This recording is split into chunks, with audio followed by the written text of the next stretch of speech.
Over these last few weeks here at Ferndale Baptist Church, we've been looking at the account that his friend Matthew wrote about the early years of Jesus, the early days. This morning we looked at the passage which describes the visit of the magi. And I pointed out then, as I point out to you now, that it was rather surprising, we discovered, that Matthew does not tell us about the birth of Jesus. He tells us that it's going to happen, and in the story of the wise men, he reflects back on the fact that it has happened. But it's left to Luke in his gospel to tell us about the birth of Jesus. And I ask the question, why? Why is it that Matthew's gospel does not include the story of Jesus' birth? And I suggested that the reason was simply this, that Matthew wanted to tell the story of the wise men because that was important to explain something about the birth of Jesus. It was not simply the birth he wanted to recount, but certain things about that birth. This morning we noted that Matthew emphasizes here that just as Isaiah had predicted Jesus' birth in that reading we had earlier on, so another man who is a contemporary of Isaiah, a man by the name of Micah, he also had predicted when Jesus would be born, or more accurately, where Jesus would be born. He would be born in Bethlehem. And we saw too Matthew's interest in the way in which different people responded to Jesus. Herod, the professional theologians of the day, and the wise men themselves who knew little of Jesus beyond that which had been revealed to them through the star. But when they came to Bethlehem, they offered Jesus the worship that was due only to God himself. But I want to draw your attention just to one other thing this evening. And that is that Matthew emphasizes not simply that these magi or wise men brought gifts, but he tells us what those gifts were, or at least he tells us what three of the gifts were. We don't know whether there might not have been others, but he refers to gold and frankincense and myrrh. Now Matthew's writing to people who were Jewish in their background, and immediately those three words being used would have rung bells in their head. Gold for us often symbolizes royalty. And it did in the Old Testament, the older part of the Bible. But in that older part of the Bible, it was also a symbol of holiness, of purity. If you were to go into the old temple, the church that was built in the times before Jesus, there were various rooms through which you might be permitted to go. The high priest could only go right the way in, but the further you went in, the more precious the materials became, until the sacred part of the building was entirely encased with gold, because gold was a symbol of deity.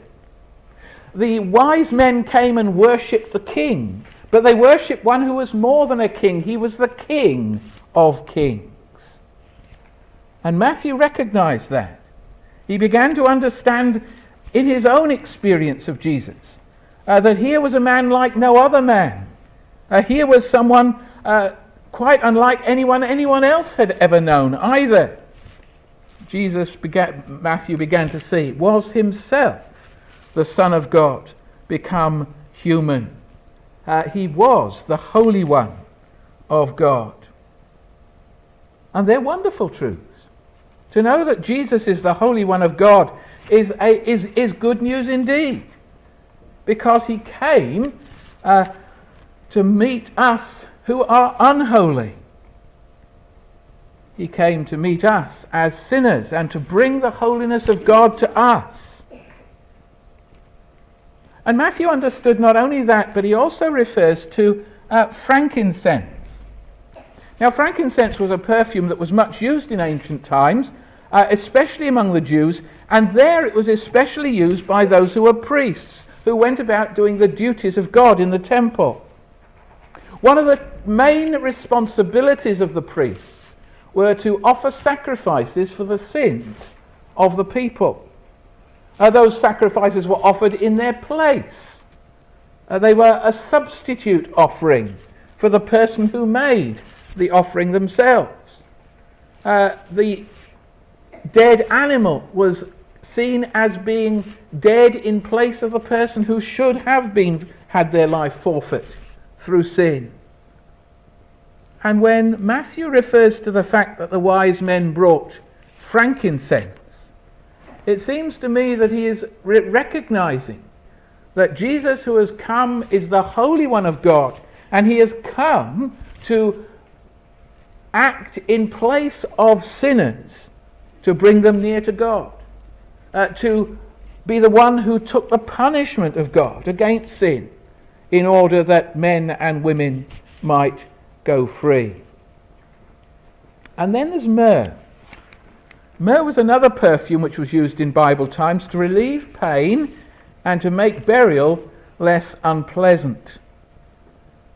It had also been used in Old Testament times to symbolize the faithfulness of God.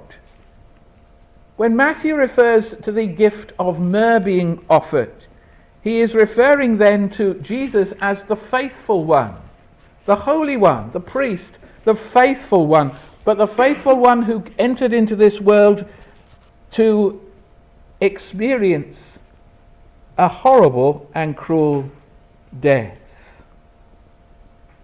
And so the myrrh was, as it were, a preparation for Jesus' future life and ministry, and ultimately his death.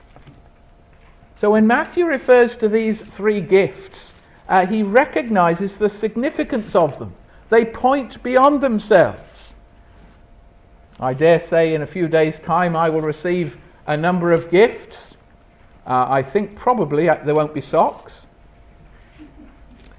I think my family have got past the socks stage. But there will be a variety of things that I will receive as gifts. Some of them may refer to my interests. Some of them may refer to the fact that somebody in the family thinks it's about time I looked smarter. But I doubt that any of them will have particular symbolic value. They won't point beyond themselves, except possibly to the love of the person who's given it to me. But Matthew is saying the gifts that the magi brought to Jesus did point beyond themselves. They pointed to something about who Jesus was, what he had come to do, and in that way offers us the opportunity to ask a number of questions of ourselves. Do we recognize him as the Holy One of God? Do we recognize Jesus as the sin bearer? Do we recognize him as the one who in his cruel death involved himself in your life and mine in order that we might become the sons and daughters of the living God, in order that we might have the prospect of heaven set before us and know the presence of God in the present days? These are important questions. In fact, they're the most important questions you and I will ever have to answer. And at this Christmas time, I invite you to ask afresh, what is your answer to the revelation of God made known to us